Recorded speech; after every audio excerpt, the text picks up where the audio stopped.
Hello my dear students, welcome to my AKT platform. सभी लोगों का हार्दिक अभिनंदन है मेरे इस प्लेटफॉर्म पे।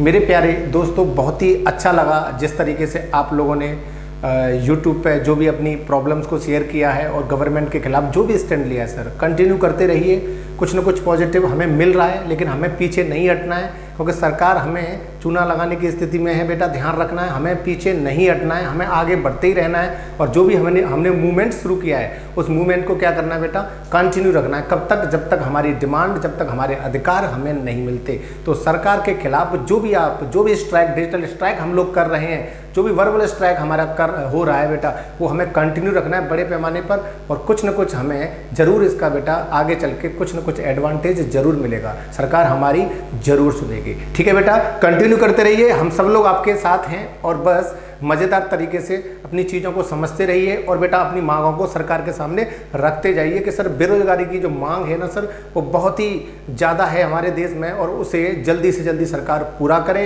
हमारे रिजल्ट्स टाइम से दे और हमारे एग्जाम्स भी टाइम से कंडक्ट कराए। ठीक है, ये सारी की सारी प्रॉब्लम्स आपको गवर्नमेंट के सामने रखनी है। आज का जो सेशन है, जैसा कि प्रीवियस सेशंस में मैंने फर्स्ट सेशन में जंबल डिस्कस किया था बेटा आप लोगों के साथ, है ना। उसके बाद मैंने वोकैबुलरी का सेशन लिया। फर्स्ट से 7 डेज तक मैंने वोकैबुलरी सेशंस आपको अच्छे से समझाया, बहुत ही मज़ेदार तरीके से आपकी समझ में भी आया होगा, है ना।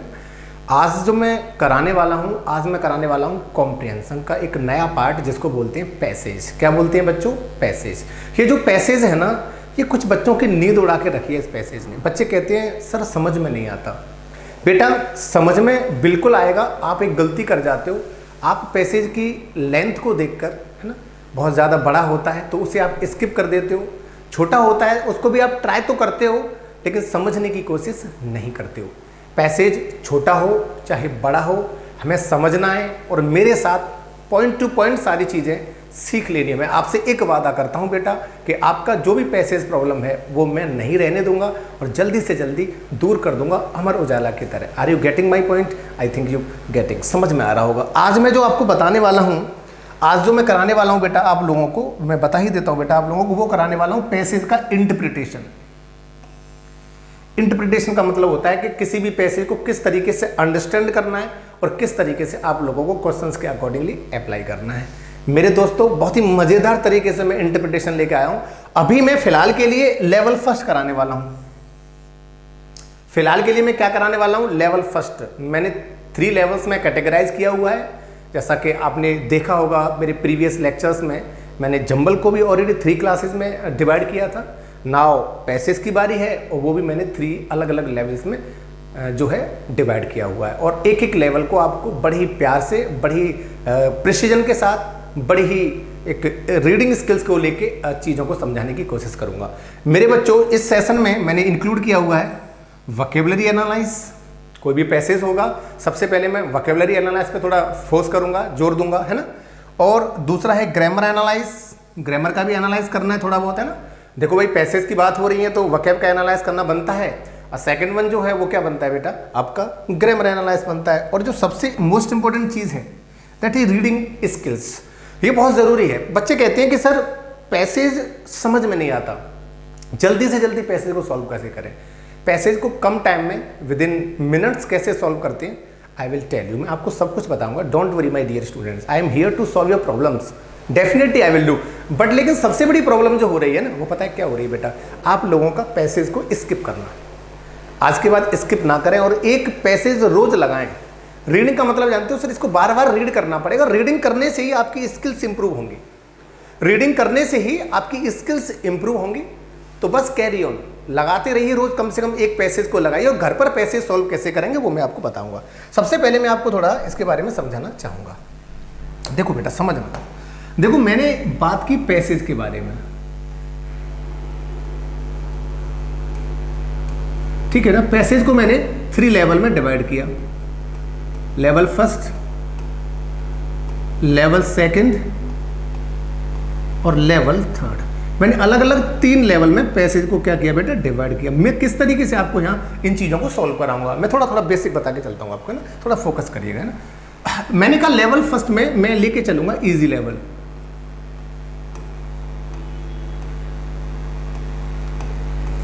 कैसा लेवल होगा? इसमें थोड़ा मॉडरेट होगा, सामान्य होगा थोड़ा, ठीक है। और इसमें एक एडवांस लेवल लेके चलूंगा मैं,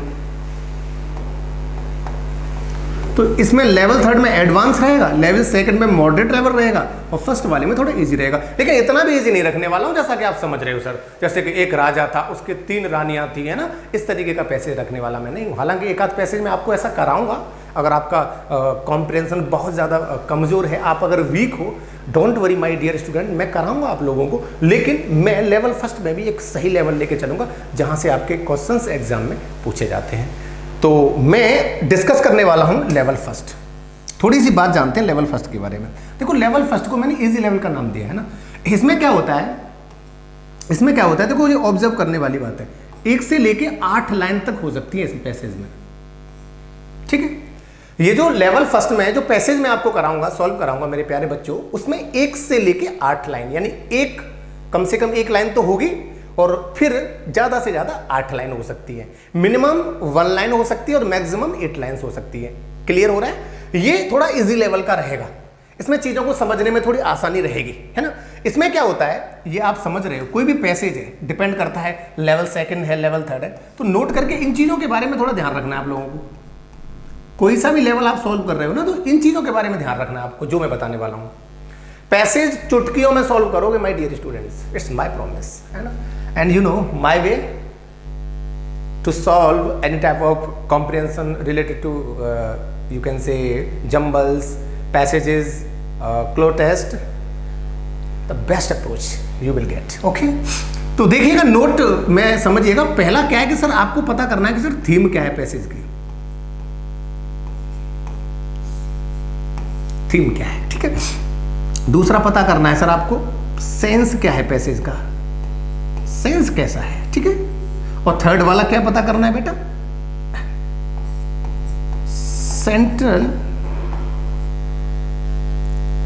आइडिया। ये आपने पढ़ा होगा सेंट्रल आइडिया, इसलिए मैंने इसे जानबूझ के लिखा कि सर आपको याद आया होगा, आप इंटरमीडिएट में, हाई स्कूल में कोई पोएम वगैरह होती थी, आप उसका सेंट्रल आइडिया निकालते थे, निचोड़ निकालते थे ना। चलो मैं इन चीज़ों के बारे में थोड़ा समझाने की कोशिश करता हूँ। देखो सर, थीम का मतलब है उस पैसेज का बैकग्राउंड क्या रहा है।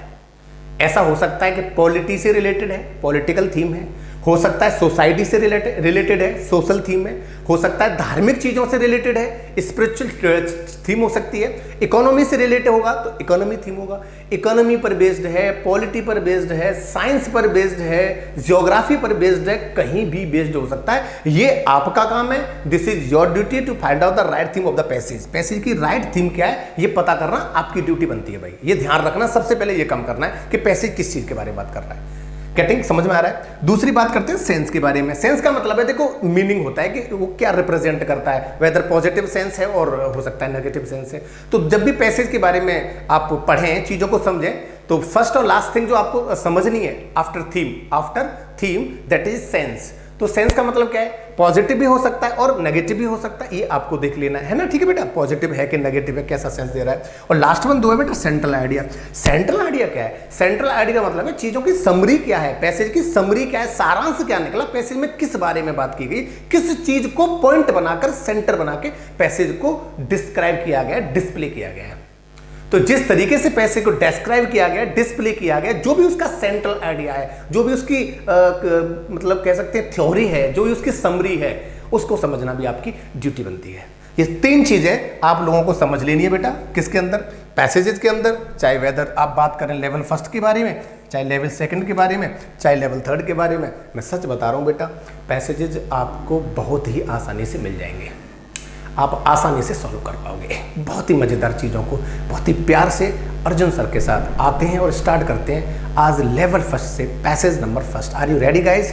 देखिएगा सर, समझते हैं चीज़ों को। समझ में आ गया बेटा? ये बिल्कुल आ गया होगा, बिल्कुल आ गया ना। आराम से अपना टाइम लेके समझ सकते हैं, और मैं चाहूँगा इस चीज़ को हटाने की कोशिश करता हूँ। देखिएगा बेटा, शुरू करते हैं पैसेज नंबर फर्स्ट। देखो, सबसे पहले पैसेज पढ़ने का जो तरीका है, रीडिंग स्किल्स हैं, वो क्या है वो देख लेता हूँ।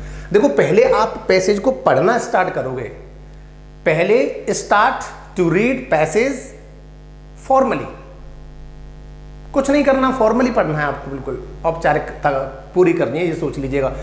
और रुक जाना है, रुक जाना है, रुक रुक रुक जाना है। कहाँ रुक जाना है? जहां फुल स्टॉप होगा। फुल स्टॉप यही बताता है, full stop means to stop, रुक जाना है। तो आपको फुल स्टॉप पे रुक जाना है। मैंने कहा था important thing in life is not what you have been but what you are reaching for and becoming। पूरे मैंने छोटे से पैराग्राफ को ऑब्जर्व करने की कोशिश की और मैंने यहां पे छोड़ दिया। एक बार और समझेंगे। The important thing in life is not what you have been but what you are reaching for and becoming. Sir इसमें आपको कुछ ग्रामेटिकल पोर्शंस हैं या कुछ वोकैबुलरी पोर्शंस हैं, उनसे रिलेटेड कुछ चीजें मैं आपको समझाना चाहूंगा। तो आइए पहले समझते हैं कि सर ऐसी क्या बात है इसमें, है ना, इसमें क्या क्या चीजों को यूज किया गया है। समझते बेटा, पहले आते हैं मेरे साथ, देखिएगा समझिएगा। देखो इसमें एक वर्ड यूज किया गया रीच फॉर। जो पहला वाला पैराग्राफ है उसमें एक वर्ड कौन सा यूज किया गया है बेटा, रीच फॉर यूज किया गया है। और आप लोगों ने भी देखा भी होगा। देखा है कि नहीं देखा है? अरे बोलो भाई, ठीक है। सबसे पहले मैं आपको बताना चाहूंगा कि आपने एक वर्ड पढ़ा होगा रीच। रीच अपने आप में बेसिकली एक वर्ब होती है। रीच बेसिकली अपने आप में एक वर्ब होती है और रीच का मतलब होता है टू अराइव एट, कहीं पे पहुंच जाना। अरे बोलो मेरे लाडलो, भाई रीच का मतलब क्या होता है? कहीं भी पहुंचने के लिए प्रयोग होता है। अब जैसे मैंने कहा आई रीच्ड द स्टेशन, मैं स्टेशन पहुंच गया। आई रीच्ड माय हाउस, मैं अपने घर पहुंच गया। आई रीच्ड द प्लेटफॉर्म, मैं प्लेटफॉर्म पहुंच गया। तो समझ में आ रहा है कि नहीं? रीच का मतलब क्या होता है? To arrive at. रीच से ऐड करके फॉर एक बनाया गया फ्रेजल वर्ब। क्या बनाया गया बेटा? Phrasal verb. जब भी किसी वर्ब के साथ कोई प्रपोजिशन बनता है एक अलग फ्रेज बन के तैयार होता है, मीनिंग भी चेंज होता है बेटा, है ना। उस चीज को समझना आपका काम है। देखो रीच फॉर को आप दूसरे शब्दों में कह सकते हो स्ट्राइव फॉर।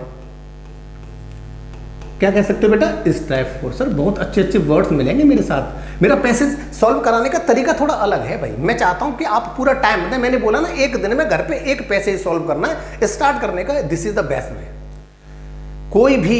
कोई भी ऐसा तरीका नहीं है जो आपको इससे ज्यादा अच्छा लगेगा, है ना बेटा। शुरू करते हैं कहानी को। अब मैंने रीच फॉर की जगह क्या लिखा? मैंने स्ट्राइव फॉर। अब बच्चे कहेंगे सर ना तो ये समझ में आया, अब नहीं ये समझ में आया। बेटा बेसिकली समझने की जरूरत है। मैं हूं ना, इसका मतलब होता है to try to get something, किसी चीज को पाने की कोशिश करना। समझ में आया बेटा? किसी चीज को पाने के लिए जो तुम एफर्ट्स लगाते हो, जो कोशिश करते हो, उसको बोलते हैं स्ट्राइव फॉर। हिंदी में कह सकते हो प्रयास करना। हिंदी में क्या कह सकते हो बेटा? बोलो भाई, प्रयास करना। क्या कह सकते हो बेटा? प्रयास करना। बिल्कुल क्लियर हो रहा है कि नहीं हो रहा है? तो ध्यान रखना, इसका मतलब है to try to get something, या ऐसे भी कह सकते हैं to try to achieve something. To try to achieve something, कोई चीज प्राप्त करने की कोशिश करना। गेटिंग समझ में हो गया? दोनों चीजें क्लियर हो गई। फर्स्ट वाले पैराग्राफ में जो दिक्कत थी बिल्कुल क्लियर हो गई। चलिएगा सर, एक सबसे बड़ी बात जो है, देखो सर मैं एक सेंटेंस लिखता हूं, आई एम अ डॉक्टर।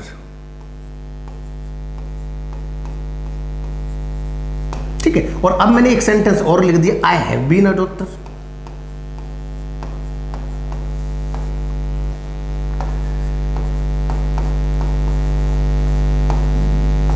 ठीक है, आई एम अ डॉक्टर। आप ऊपर वाले सेंटेंस को अगर नोटिस करोगे मेरे लाडलो, तो ये आपको पता चलेगा कि अपने आप में प्रेजेंट इंडेफिनिट है। ठीक है, और अगर मैं I have been a doctor का मतलब मैं यहां बात करूंगा, इस हैव बीन को मैं नोटिस करूंगा, तो मुझे पता चलेगा तो ये सर अपने आप में परफेक्ट कंटिन्यूअस है। कौन सा perfect continuous? Present perfect continuous है। समझने की जरूरत है। सर प्रेजेंट इंडेफिनिट का मतलब है कि चीजों का प्रेजेंट स्टेटस बताता है कि प्रेजेंट में मैं क्या हूं, मैं एक डॉक्टर हूं। लेकिन प्रेजेंट परफेक्ट कंटिन्यूअस क्या होता है बेटा? प्रेजेंट परफेक्ट कंटिन्यूअस क्या होता है? समझना बेटा, ध्यान रखना। कोई चीज पास्ट से स्टार्ट हुई, कोई चीज कहां से स्टार्ट हुई? बोलो बेटा, पास्ट से स्टार्ट हुई कोई चीज, और सर कंटिन्यू है, जारी है प्रेजेंट तक, उसको कहते हैं प्रेजेंट परफेक्ट कंटिन्यूअस। समझ में आ रहा है कि नहीं आ रहा है? देखो दोनों को समझना, दोनों को बड़े नजदीकी से समझना। मैंने कहा आई एम अ डॉक्टर, ये प्रेजेंट टेंस है, इसका मतलब है ये मेरा प्रेजेंट स्टेटस है कि मैं क्या हूं, ये मेरे बारे में प्रेजेंट इंफॉर्मेशन है कि मैं ये हूं। भाई मैं अपने बारे में, तुम कह रहे सर कौन हो आप, मैंने कहा आई एम अ टीचर, ये मेरा प्रेजेंट स्टेटस है। क्लियर है? अब मैंने कहा I have been a doctor या I have been a teacher. देखो जब भी हैव बीन आया, हैज बीन आता है, परफेक्ट कंटिन्यूअस जाता है। परफेक्ट कंटिन्यूअस का मतलब है कि कोई काम पास्ट में शुरू हुआ था और शुरू होते होते वो अब तक चला आ रहा है। देखो मैं एक सेंटेंस बोलता हूं, मैं 2 घंटे से पढ़ रहा हूं, मैं अभी पढ़ रहा हूं ना, लेकिन स्टार्ट कब किया था मैंने?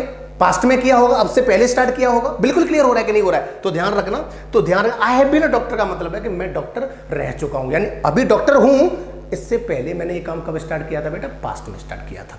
दोनों सेंटेंस की मीनिंग को आई think you got it clearly, आप समझ गए होंगे। समझ में आ गया बेटा? मजेदार तरीके से सर मेरे साथ ग्रामर और मेरे साथ इंग्लिश वोकैबुलरी का जो एनालाइज करने जा रहे हो सर, तैयार हो ना, दिल से करना बेटा, है ना? बिल्कुल बेटा, समझ में। हिंदी कर लेते हैं, समझ लेते हैं मीनिंग क्या है। The important thing in life, जिंदगी में जरूरी चीज, जिंदगी में जरूरी चीज, जिंदगी में जरूरी चीज इज नॉट, नहीं है, क्या नहीं है? वॉट यू हैव बीन, कि तुम क्या रह चुके हो, तुम पास्ट से लेके अब तक क्या रह चुके हो, ये जरूरी चीज नहीं है जिंदगी में।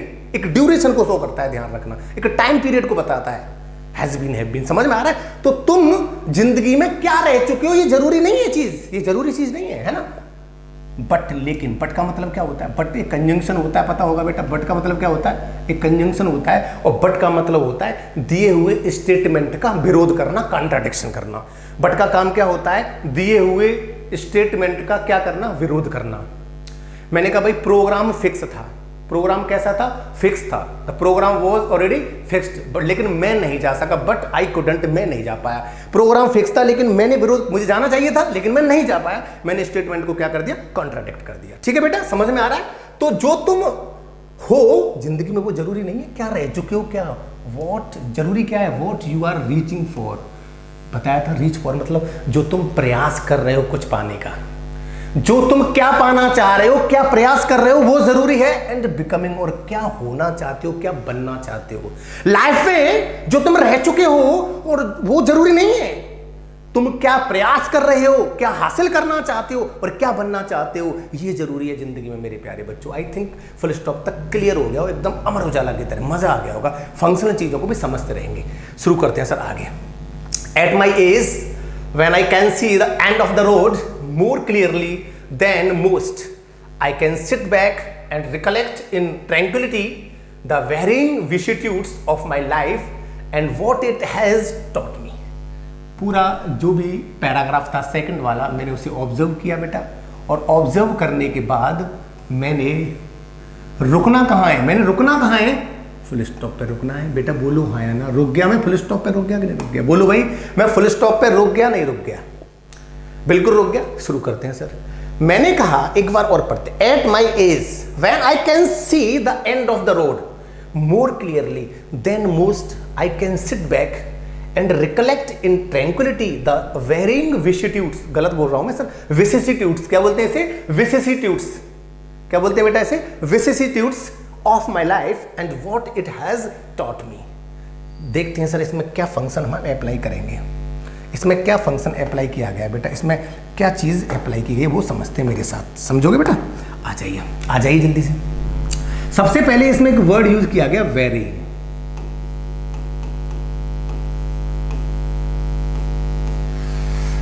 आपने एक वर्ड सुना है वैरायटी? अरे बोलो भाई, आपने एक वर्ड सुना है वेरी? आपने एक वर्ड सुना है वेरियस? समझने की जरूरत है। वैरायटी, वेरी, वेरियस, इन अगर मैं इन शब्दों पर थोड़ा फोकस करूं तो मुझे पता चलेगा वैरायटी अपने आप में नाउन होता है, ये अपने आप में वर्ब होती है, और ये अपने आप में एडजेक्टिव होता है। वर्ड फैमिली थोड़ा क्लियर कर लीजिएगा, ठीक है? और आईएनजी हमेशा किस में लगाते हैं? वर्ब में। लग गया? तो वेरिंग का मतलब होता है चेंज, यानी कि बदलता हुआ। वर्ड क्लियर हो गया बेटा? वेरिंग का क्या मतलब होता है वो क्लियर हो गया, सब क्लियर हो गया। वेरिंग का मतलब क्या होता है? चेंजिंग, यानी कि बदलता हुआ। ठीक है, चलिएगा शुरू करते हैं सर। दूसरी बात भी समझ लेते हैं। एक वर्ड और आया, विसिट्यूड्स। कौन सा वर्ड आया बेटा? विसिसिट्यूड्स माय फेवरेट वर्ड, बहुत अच्छा लगता है मुझे ये वर्ड, है ना। बिल्कुल सर, इसका मतलब होता है अप्स एंड डाउन्स, उतार चढ़ाव। देखो जिंदगी जो होती है ना बेटा, उसमें हमेशा ना तो सुख रहता है और ना ही दुख रहता है। लाइफ में उतार चढ़ाव तो आते रहते हैं, ये तो बात आप जानते होंगे ना। तो हमारी लाइफ में जो अप्स एंड डाउन्स आते हैं, उतार चढ़ाव आते हैं, जो प्रॉब्लम्स आती हैं, इनका जो हम सामना करते हैं, उसे क्या बोलते हैं? विसिसिट्यूड्स बोलते हैं बेटा। क्लियर हो गया बेटा, समझ में आया? सर एक चीज और है सर जो यहाँ आपको थोड़ा परेशान करेगी। यहाँ एक वर्ड आया हुआ है एंड, इस वर्ड को थोड़ा समझने की कोशिश करेंगे मेरे साथ। देखो एंड का मतलब अपने आप में एक वर्ब भी होती है, एक्शन भी होती है। एंड का मतलब होता है खत्म हो जाना, समाप्त हो जाना। कि सर आप कह सकते हो टू फिनिश, सर आप कह सकते हो टू लास्ट। ठीक है बेटा, क्लियर हो रहा है? किसी भी चीज का खत्म होना, एंड होना, ये अपने आप में वर्ब के रूप में आता है। इसका मतलब क्या होता है? खत्म होना। अगर मैं एंड को नाउन के रूप में रिप्रेजेंट करता हूं, अगर मैं एंड को क्या समझता हूं बेटा, बोलो भाई नाउन समझता हूं, तो बेटा इसकी बड़ी लंबी कहानी है। सारी कहानी को मेरे साथ समझ लेंगे। जो पहला मतलब होता है इसका नाउन के रूप में, उसका मतलब होता है एंड का मतलब होता है, ध्यान रखना, लास्ट, अंत। नाउन के रूप में एंड का मतलब क्या है? लास्ट, अंत, एंड ऑफ द डे, दिन के अंत में। ठीक है, चलो भाई सेकंड वाला इसका मतलब होता है गोल। जिंदगी में उद्देश्य क्या है? व्हाट इज योर एंड, तुम्हारा उद्देश्य क्या है ना। थर्ड वाला इसका होता है बेटा डेथ, और अंत में यही तो मिलती है डेथ, यानी कि मौत। डेथ हैज नो कैलेंडर, किसी महान गुरु ने कहा है डेथ हैज नो कैलेंडर। ध्यान रखना, डेथ इज इनएविटेबल, कोई टाल नहीं सकता। मृत्यु अपरिहार्य सत्य है, अपरिहार्य सत्य है। सर एक और चीज वहां यूज करते हैं एंड का, और वो करते हैं बेटा कंक्लूजन, यानी कि निष्कर्ष के सेंस में। किसके सेंस में करते हैं बेटा? निष्कर्ष के सेंस में करते हैं। अरे सर लास्ट में देख लो, 5 यूज करते हैं सर साइड के सेंस में। किसी चीज का जो किनारा होता है, वन साइड, वन एंड, दूसरी साइड को क्या बोलेंगे? सेकंड एंड, यानी इसका वन एंड ये हो गया पहला किनारा, सेकंड एंड ये हो गया। ठीक है भाई, समझ में आ गया? तो अंत, उद्देश्य, मौत, निष्कर्ष, साइड यानी कि किनारा, ये होता है आपका एंड का मीनिंग। समझ में आ रहा है बेटा? क्लियर हो रहा है कि नहीं हो रहा है? ये सारी की सारी चीज़ें ध्यान रखना, ये आपको एग्जाम के पॉइंट ऑफ व्यू से बहुत ज़रूरी है। और सर वो चीज़ों को समझते रहें मेरे साथ। सर आई थिंक ये जितनी भी चीज़ें मैंने आपको यहाँ डिस्कस की है बेटा, ये सारी की सारी स्लाइड आप एक बार देखिएगा, पॉज करिएगा और समझिएगा कि सर ने क्या बताया है। आराम से देख लीजिएगा। ठीक है भाई, क्लियर है प्यारे बच्चों? बिल्कुल क्लियर है। चलिएगा भाई, इस कहानी को ख़त्म कर देते हैं और बढ़ते हैं वापस उसी कहानी पे। क्लियर हो रहा है बेटा? बिल्कुल क्लियर हो रहा है ना। चलिएगा। अच्छा, अभी इसमें आपने एक चीज़ नोटिस की, विसिट्यूड्स बता दें, इसमें कुछ और वर्ड भी रह गए, रिकलेक्ट हुआ, ट्रैंक्विलिटी हुआ। चलो इनको भी डिस्कस कर लेते हैं, चलो, है ना। चलो कर लेते हैं। ट्रैंक्विलिटी भी डिस्कस कर लेते हैं भाई, रिकलेक्ट भी डिस्कस कर लेते हैं, है ना। मैं चाहता हूं कि आप लोगों को कभी भी पैसेज सॉल्व करने में कोई दिक्कत ना हो। जैसे मैं आपको पढ़ना बता रहा हूँ, बहुत ही आसानी से शुरुआत कर रहा हूँ, जल्दबाजी में मैं नहीं हूँ, धीरे धीरे जल्दी से भी सॉल्व करना सीखेंगे। देखो अगर मैं ट्रैंक्विलिटी की बात करता हूँ तो इसका मतलब होता है शांति, यानी कि सेरेनिटी। सर वकेब पर ध्यान देना, वकेब में मास्टर बना दूंगा मैं आपको। सर आप कह सकते हो पीस, शांति। सेरेनिटी क्या होता है? शांति। और पीस भी क्या होता है? शांति। ये स्पेलिंग भी एग्जाम में आती है, ध्यान से फोकस करना। रिकलेक्ट का मतलब होता है टू रिमेंबर, किसी चीज को याद करना।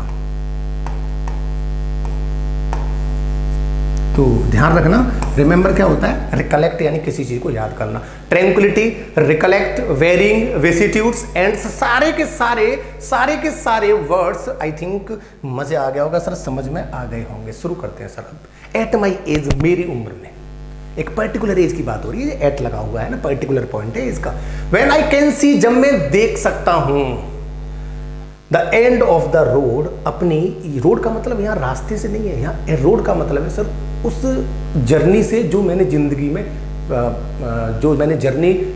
कवर की हुई है।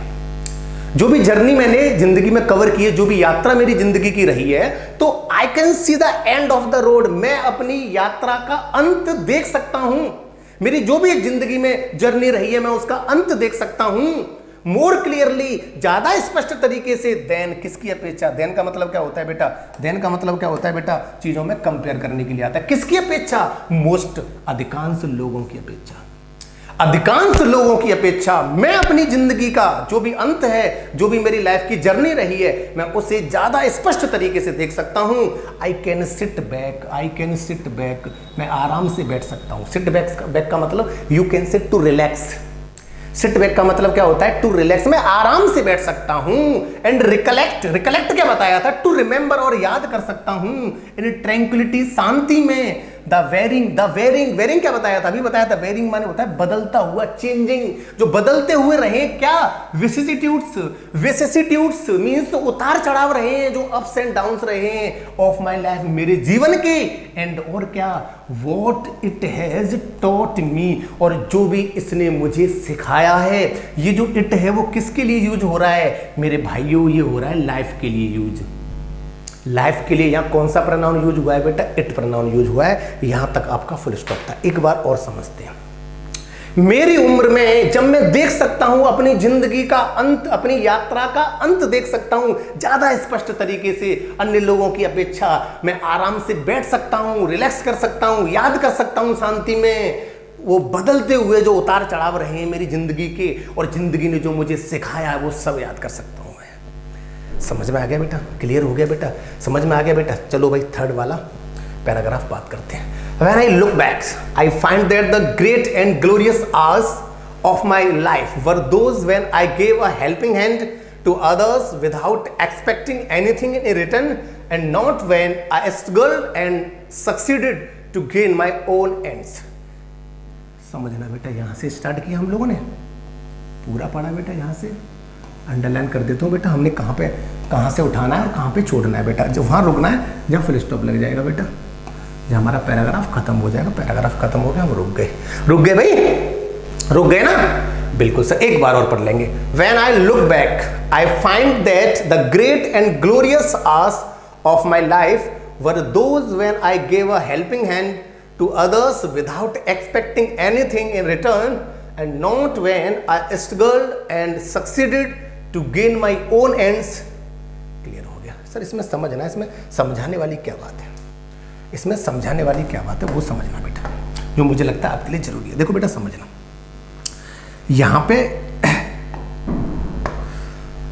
एक वर्ड आया हेल्पिंग हैंड। कौन सा वर्ड आया बेटा यहां पे? एक हेल्पिंग हैंड, और एक आया बेटा यहां पे ग्लोरियस। कौन सा वर्ड आया बेटा? ग्लोरियस। आपके एग्जाम में सारी की सारी जो वोकैबुलरी है ना, वो मेरे जिस वोकैबुलरी के जो सेशंस रहे ना बेटा डे फर्स्ट, सर मैं बता रहा हूँ वोकैबुलरी का इससे अच्छा तरीका कोई नहीं है। और हाँ, अभी मैं प्रैक्टिस नहीं करा रहा हूँ, मैंने प्रैक्टिस बिल्कुल भी नहीं कराई है। मैं प्रैक्टिस सेशन भी लेके आऊँगा, मज़ेदार चीज़ों को अच्छे से समझाऊंगा सर। मैं किसी जल्दबाजी में नहीं, बस धीरे धीरे अपना काम करना चाहता हूँ और आपके दिलों तक पहुँचना चाहता हूँ। सर इसमें एक और वर्ड आया, हेल्पिंग हैंड आया, ग्लोरियस आया है ना, हेल्पिंग हैंड आया, और क्या आया बेटा? ग्लोरियस आया। तो सबसे पहले मैं चाहता हूँ कि इन चीज़ों को समझा जाए, है ना। देखो हेल्पिंग हैंड का मतलब होता है किसी को मदद देना है, एड, किसी को सपोर्ट देना, ठीक है। तो जब भी हेल्पिंग हैंड की बात है तो ध्यान रखना आप किसी को हेल्प दे रहे हो, सपोर्ट दे रहे हो, ठीक है। और जब भी ग्लोरियस की मतलब बात आती है तो शानदार। ग्लोरियस क्या होता है बेटा? शानदार। बेटा हिंदी में लिख नहीं रहा हूँ, बोल रहा हूँ, आप लिख लीजिएगा। ग्लोरियस मीन्स क्या होता है? शानदार। आपने एक वर्ड सुना होगा स्प्लेंडेड। अरे बोलो भाई, अगर आपको याद हो तो आपने एक वर्ड सुना होगा वंडरफुल। वंडरफुल, स्प्लेंडेड, इसका मतलब भी क्या होता है? शानदार। क्लियर हो गया प्यारे बच्चों? अरे बोलो भाई हाँ या ना, समझ में आ रहा है कि नहीं यार? एक और वर्ड था सर, एक और वर्ड था जो परेशान कर रहा था, और वो कौन सा था बेटा? एंड्स। वो मैं आपको बता चुका हूँ, ठीक है भाई, समझ में आ गया। एक बार इस पूरा स्लाइड आराम से जो बेटा देख लेना बेटा, ये जो स्लाइड है, ठीक है, आराम से। ये हेल्पिंग हैंड क्या बताया बेटा मैंने? मदद बताया। और ग्लोरियस क्या बताया? शानदार, स्प्लेंडेड, ठीक है, ठीक है। समझने की कोशिश करें बिल्कुल। आ जाते हैं बैक आ जाते हैं, गब्बर इस बैक पे आ जाते हैं भाई। चलो भाई ठीक है, शुरू करते हैं बेटा, है ना। व्हेन आई लुक बैक, जब मैं पीछे देखता हूं, पीछे मतलब पास्ट के बारे में सोचता हूं। जब भी मैं पीछे देखता हूं, पास्ट के बारे में सोचता हूं, आई फाइंड, मुझे पता चलता है that the great and glorious, जो बहुत ही बड़े, बहुत ही शानदार और बहुत ही कह सकते हैं मतलब बिल्कुल वंडरफुल जो मेरे क्षण रहे थे, मूवमेंट रहे थे, किसके बेटा? ऑफ माई लाइफ, मेरी जिंदगी के। जब भी मैं पीछे देखता हूं तो मुझे पता चलता है अपनी जिंदगी के शानदार और महत्वपूर्ण पलों के बारे में। किसके बारे में बेटा? अपने जिंदगी के महत्वपूर्ण और शानदार जो पल रहे हैं, जो वंडरफुल मूवमेंट्स रहे हैं मेरी लाइफ के, उनके बारे में मुझे पता चलता है। बहुत ही बड़े, बहुत ही शानदार जो मूवमेंट रहे हैं मेरी लाइफ के, उनके बारे में मुझे पता चलता है। कब? जब मैं पीछे पास्ट के बारे में सोचता हूं तो। वर दोज, वो कौन से थे? ये दोज सर इंडिकेट कर रहा है किन की तरफ? उन मूवमेंट्स की तरफ जो जिंदगी में मेरे लिए महत्वपूर्ण रहे। कौन से मूवमेंट्स थे? When I gave a helping hand, जब मैं मदद करता था, टू अदर्स, दूसरों की, जब मैं दूसरों को मदद देता था, मदद करता था, विदाउट एक्सपेक्टिंग एनीथिंग, बिना उम्मीद के। एक्सपेक्ट माने क्या होता है? उम्मीद करना। कोई उम्मीद नहीं करता था मैं। इन रिटर्न, बदले में। ध्यान रखना बेटा, ध्यान रखना, अगर जब भी बात मैं करता हूं कहीं ना कहीं प्रपोजिशन के बारे में, किसके बारे में करता हूं बेटा? प्रपोजिशन के बारे में। किसके बारे में? प्रपोजिशन के बारे में। तो प्रपोजिशन के बाद या तो नाउन आएगा या प्रोनाउन आएगा, ध्यान रखना बेटा हमेशा। रिटर्न अपने आप में एक वर्ब भी होती है, रिटर्न अपने आप में एक वर्ब भी होती है, एक्शन होती है। रिटर्न माने होता है लौटना, है ना बेटा? लेकिन ध्यान रखना, यहाँ प्रपोजिशन है और प्रपोजिशन के बाद जो भी वर्ड आता है वो अपने आप में नाउन या प्रोनाउन होता है। रिटर्न अपने आप में नाउन हो गया। समझ में आ रहा है? थोड़े ग्रामेटिकल फंक्शंस को सीखते रहे। तो मैं लोगों की मदद करता हूं, लेकिन बिना किसी उम्मीद के कि मुझे रिटर्न में, बदले में कुछ मिलेगा। एंड नॉट वेन, और नॉट वेन, वो चीज नहीं। कौन सी चीज नहीं? जब मैंने संघर्ष किया। स्ट्रगल माने क्या होता है? संघर्ष करना, है ना? एंड सक्सीडेड, सफल हुआ, जानते होंगे सक्सीडेड, सफल होना। To gain my own ends, बेटा यहाँ एंड्स, क्या पाया मैंने अपनी जिंदगी में, क्या पाने में सफल हुआ? एंड्स मतलब बेटा यहाँ उद्देश्य से मतलब है गोल्स। बताया था बेटा मैंने, एंड के कई मतलब होते हैं। देखो बेटा, एंड का मतलब यहाँ चेंज हो गया, नहीं होगा? अगर चीजों को समझ रहे होंगे तो मजेदार चीजें बहुत ही आसानी से समझ में आ रही होंगी ना बेटा। तो मैं सफल हुआ, गेन माने प्राप्त करना, अचीव बताया तो था मैंने, अचीव। बिल्कुल सर, समझ लेते हैं दोबारा से। जब मैं पास्ट के बारे में सोचता हूं, पीछे देखता हूं, तो मुझे पता चलता है अपने जिंदगी के बहुत ही महत्वपूर्ण और शानदार पलों के बारे में। वो शानदार पल कौन से थे? जब मैं लोगों की मदद करता था बिना उम्मीद की। एंड नोट, वो चीज इतनी शानदार नहीं रही। कौन सी चीज? जब मैंने संघर्ष किया और मैंने अपने उद्देश्यों को क्या किया बेटा? टू गेन, प्राप्त किया, अचीव किया। गेन का मतलब क्या होता है? To achieve. समझ में आ गया? बिल्कुल क्लियर हो गया पैराग्राफ? अरे बोलो भाई हाँ या ना। एक बात और ध्यान रखना मेरे लाडलो, यहीं से देखो बेटा, मैं आपको एक एक वर्ड की मीन, एक एक वर्ड का जो कंप्रेंशन का जो भी आपका इंटरप्रिटेशन है, मैं एक बेस्ट तरीके से आपके सामने लेके आ रहा हूँ। आप ये मत कहना सर बहुत टाइम ले रहे हो। शुरुआत में बेटा टाइम लूंगा, ये स्टार्टिंग आपको ऐसे ही करनी है, ये स्टार्टिंग आपको ऐसे ही करनी है और मेरे साथ चीज़ों को सीखते रहना है बेटा। ध्यान रखना। समझ में आ गया बेटा? बिल्कुल आ गया होगा। चलिएगा, ग्रामेटिकल पोर्शन पे भी थोड़ी बात करेंगे। ओके, चलो भाई आ जाओ आगे। And I can well imagine and appreciate that in this world those alone live who live for others. I have no regrets for the past. Life has been kind to me. My only regret is that I received more from life than I gave. दोबारा करते हैं। यहाँ से start किया बेटा मैंने, यहाँ से स्टार्ट किया और मैंने कहाँ पे एंड किया? फुल स्टॉप मेरा कहाँ पे था? बिल्कुल बेटा, इस पैराग्राफ का जो एंड हुआ वो यहाँ पे हुआ, मैंने अंडरलाइन कर दिया। एक बार और पढ़ लेता हूँ। And I can well imagine and appreciate that in this world those alone live who live for others. I have no regrets for the past. Life has been kind to me. My only regret is that I received more from life than I gave. Clear हो गया होगा sir? समझने की जरूरत है आपको, एक नए पैमाने पर समझ लेते हैं। जो वर्ड आपके लिए प्रोग्राम क्रिएट करेंगे वो कौन से? देखो, एक तो एप्रिशिएट है,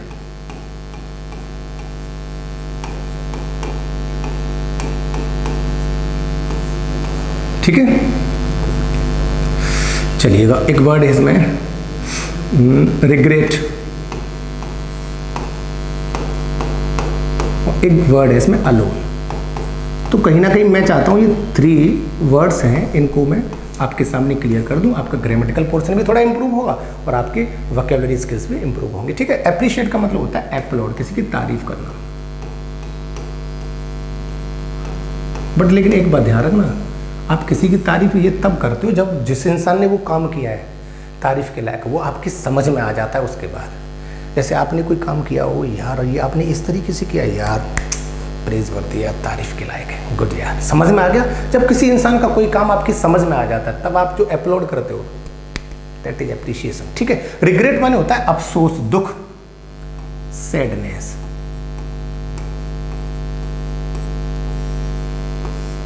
दुख प्रकट करना, है ना? अगर आपको एक वर्ड और याद होगा तो मैंने आपको कराया है मेरे बच्चों, रिमोर्स। पश्चाताप। ठीक है, ये रिमोर्स भी कई बार एग्जाम में पूछा गया है ना। अलोन की बात करते हैं। अगर मैं बात करता हूँ बेटा अलोन के बारे में, तो ये अपने आप में एक एडजेक्टिव भी है और अपने आप में एक एडवर्ब भी है, अलोन। ठीक है, अलोन की बात करते हैं तो ये अपने आप में एक एडजेक्टिव भी है और एक अपने आप में एडवर्ब भी है। सबसे जरूरी बात है, इसके सेंस भी दो होते हैं। अलोन का मतलब एक होता है लोनली, मैं तन्हा तन्हा लोनली लोनली तेरे बिन ओ बाबरिया, सुना होगा आपने, बिल्कुल सर। और दूसरी चीज इसका मतलब क्या होता है बेटा, दूसरा अलोन का मतलब होता है ओनली, यानी कि केवल। तो ओनली यानी केवल और अकेले के सेंस में इसका प्रयोग करते हैं अलोन का। ये एडजेक्टिव और एडवर्ब दोनों होते हैं। लेकिन माय डियर स्टूडेंट्स, हमेशा ध्यान रखना, जो भी चीजें मैं आपको बीच बीच में बताता हूँ नोट करके समझना मेरे लाडलो। बहुत ही आसान सी चीजें हैं कि अगर मैं बात करता हूँ अलोन के बारे में, किसके बारे में बात करता हूँ, अलोन के बारे में, तो अलोन के बाद कभी भी किसी नाउन का यूज नहीं करते। जैसे मैं कहूँ आई एम अलोन, काफी है सर, परफेक्ट है ये। मैं ये नहीं कह सकता आई एम अलोन पर्सन, गलत है। आई एम अलोन पर्सन गलत है। अलोन जो होता है ना बेटा, अलोन के बाद कोई भी नाउन नहीं आता। आई think you got it clearly, समझ में आ गया होगा मेरे लाडलो। अरे बोलो भाई हाँ या ना। दोबारा से वापस आते हैं अपनी उस कहानी पे, है ना, जो छोड़ दी थी, है ना। And I can well imagine, well जैसा कि आप जानते हो कि एडवर्ब होता है गुड का। गुड का एडवर्ब क्या होता है, well. I can well imagine, मैं अच्छे से ये सोच सकता हूं। इमेजिन माने होता है कल्पना करना, सोचना, to think deeply. What can I say, to think deeply, बिल्कुल मैं ये सोच सकता हूं अच्छे से। एंड एप्रिशिएट, और तारीफ भी कर सकता हूं, दैट इन दिस वर्ल्ड, इस दुनिया में, दो वो अलोन लिव, जो अकेले रहते हैं, वो लिव फॉर अदर्स, वही दूसरों के लिए जीते हैं। एक बात ये सच है बेटा, देखो आप अपने परिवार में रहते हो, आपके साथ बहुत सारे लोग रहते हैं, आप अपने फ्रेंड सर्कल से घिरे हुए, बहुत सारे डिफरेंट टाइप्स ऑफ पीपल आपके सामने हैं, अलग अलग रहते हैं, बाएं हैं दाएं, हर जगह लोग ही लोग हैं। आप दूसरों के बारे में सोच नहीं पाओगे। आपके पास जो भी अपनी फैमिली है उससे आपको वक्त नहीं मिलेगा। आप अपनी फैमिली के बारे में सोच पाओगे और अपने बारे में सोच पाओगे। लेकिन जो लोग अकेले रहते हैं, जो लोग अकेले रहते हैं, वो अपने बारे में तो थोड़ा बहुत सोचते ही सोचते हैं, लेकिन दूसरों के बारे में बहुत ज्यादा सोचते हैं। और सर जिंदगी का नाम अपने लिए जीना नहीं, जिंदगी का नाम दूसरों के लिए जीना है। जिंदगी वही जो दूसरों के लिए जी जाती है। अरे बोलो भाई हाँ यार, एक ही बार तो मिलती है बेटा, है ना। मैं अच्छे से सोच सकता हूं, ये तारीफ कर सकता हूं कि इस दुनिया में जो लोग अकेले रहते हैं वही दूसरों के लिए जीते हैं। आई हैव नो रिग्रेट्स, मुझे कोई अफसोस नहीं है यार, मुझे कोई अफसोस नहीं है, मुझे कोई रिग्रेट नहीं है। फॉर द पास्ट, अपनी पास्ट का, मुझे अपने पास्ट का कोई भी अफसोस नहीं है। रिग्रेट क्या बताया मैंने अभी आपको, सैडनेस, दुख, अफसोस, रिमोर्स, पश्चाताप, अफसोस, पेनिटेंस भी कह सकते हैं, रिपेंटेंस भी कह सकते हैं। अ लॉट ऑफ वर्ड्स मैंने आपको बता दिए बेटा, है। Life has been kind to me, देखो सर फिर आगे हैज बीन मैंने बताया था। इस हैज बीन और हैव बीन का मतलब है कि लाइफ की जर्नी तब से स्टार्ट हुई है अब तक, पास्ट से प्रेजेंट तक मैं बात कर रहा हूं। जिंदगी मेरे लिए दयालु रही है बॉस, कैसी रही है, दयालु रही है। माई ओनली रिग्रेट, हाँ मेरा एक छोटा सा अफसोस जरूर है, मेरा एक छोटा सा अफसोस जरूर है, इज दैट, वो क्या है, आई रिसीव्ड, मुझे मिला है, मोर, ज्यादा, फ्रॉम लाइफ, जिंदगी से, देन आई गिव, जो मैंने दिया है उसकी अपेक्षा। देन का मतलब जानते हो, कंपेयर करने के लिए आता है। मैंने जो जिंदगी को दिया है उससे कहीं ज्यादा इस जिंदगी ने मुझे दिया है, इस बात का मुझे अफसोस है। बस ये था सर आपका passage number first, comprehension part level first. मुझे लगता है you got it clearly word for word, I think so, है ना। बात करते हैं आगे के बारे में, देखते हैं सर क्वेश्चंस। कुछ करना ही नहीं सर, चुटकियों में होंगे सारे के सारे क्वेश्चंस। आओ सर मेरे साथ देख लेते हैं। व्हाट स्टेज ऑफ लाइफ, जिंदगी की कौन सी अवस्था रही होगी उस ऑथर की, ऑथर ये बातें कर रहा है वो कौन सी अवस्था रही होगी, एडोलसेंस, किशोरावस्था, पता होगा 13 से 17 साल तक होती है। ये वन वर्ड में भी पूछा गया क्वेश्चन है कि 13 से 17 साल की अवस्था को क्या बोलते हैं बेटा, एडोलसेंस, किशोरावस्था। तो किशोरावस्था तो नहीं रही है भाई, जब इंसान पास्ट में यूथ रही है, नहीं रही है बेटा। मिडिल एज नहीं सर, जब इंसान बैठ के शांति से पीछे की बातों के बारे में सोचता है तो बुढ़ापे में ही सोचते हैं। जवानी में तो सर बस घटनाएं होती रहती हैं, पास्ट में जाके सोचना है कि सर बाद में कि फ्यूचर में जब बुढ़े हो जाएंगे, अरे अब सोचेंगे यार हमने ये किया था, हम वहां गए थे, हमने ये अचीव किया लाइफ में, है ना बेटा। तो इसका मतलब है old age is the right answer. I think you got it clearly, okay my dear students. अरे बोलो भाई, what feeling does the author harbour, sir एक वर्ड आया हार्बर। वैसे हार्बर मीन्स आपने पढ़ा है बंदरगाह, है ना, लेकिन बेटा हार्बर का मतलब यहाँ एक वर्ब के रूप में इसका मतलब होता है टू हैव समथिंग सीक्रेटली, कोई चीज छुपा के रखना, कोई चीज चुपचाप अपने पास रखना, कोई चीज अपने दिल में छुपा के रखना। है ना, दिल का आलम दिल में ही रखना, है ना। तो लेखक क्या छुपा कर रखता है जिंदगी के बारे में, क्या छुपाया है लेखक ने? रिग्रेट। उसने अफसोस को छुपाया नहीं, तो बता दिया उसने, तो एक ही तो अफसोस है, वो तो बता दिया उसने, है। ग्रेटिट्यूड, वो एहसान छुपा रहा है, आभार व्यक्त करना चाहता है जिंदगी का। भाई कुछ ना कुछ सोचेंगे, आंसर हो सकता है सर। इसको कह सकते हैं थैंकफुलनेस।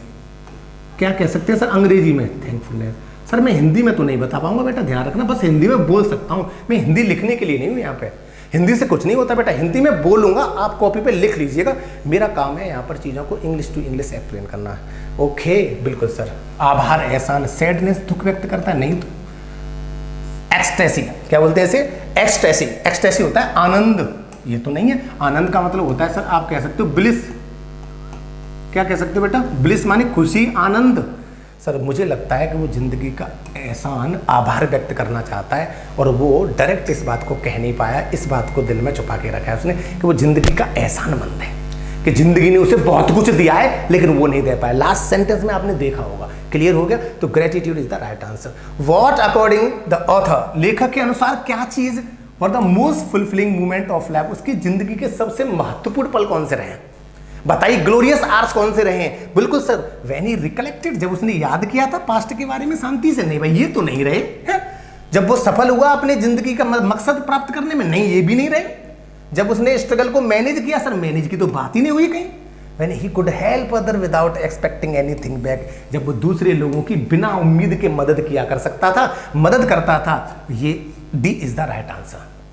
उसकी ज़िंदगी के साथ सबसे महत्वपूर्ण पल तो हो रहे हैं जब दूसरों की मदद की उसने, यार बस यही मज़ेदार चीज़ें हैं ना। देखो सर, यही तो पैसेज है, यही तो निचोड़ है। अरे सर, फिंगर टिप्स पे होगा, अमर उजाला की तरह पैसेज का एक्सप्लेनेशन, है ना, कभी नहीं हुआ होगा ऐसा। What according to the author, लेखक के अनुसार क्या is the most important thing in life, जिंदगी में जरूरी चीज़ क्या रही है?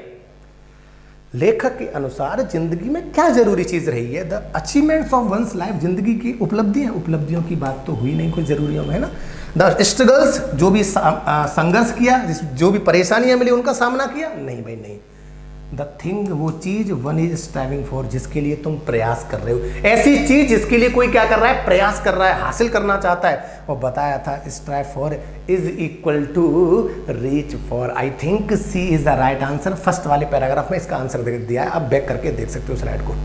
अरे बोलो भाई हाँ या ना। लास्ट क्वेश्चन को देखते हैं मेरे लाडलो, लास्ट क्वेश्चन को देख लेते हैं। What is the tone of the passage, passage की टोन क्या है? टोन जानते हो सर? पैसेज की जो लहजा है, लहजा, बातचीत करने का तरीका कैसा है, लहजा कैसा है पैसेज का, वॉइस क्वालिटी कैसी है पैसेज की, ये बताइए ना।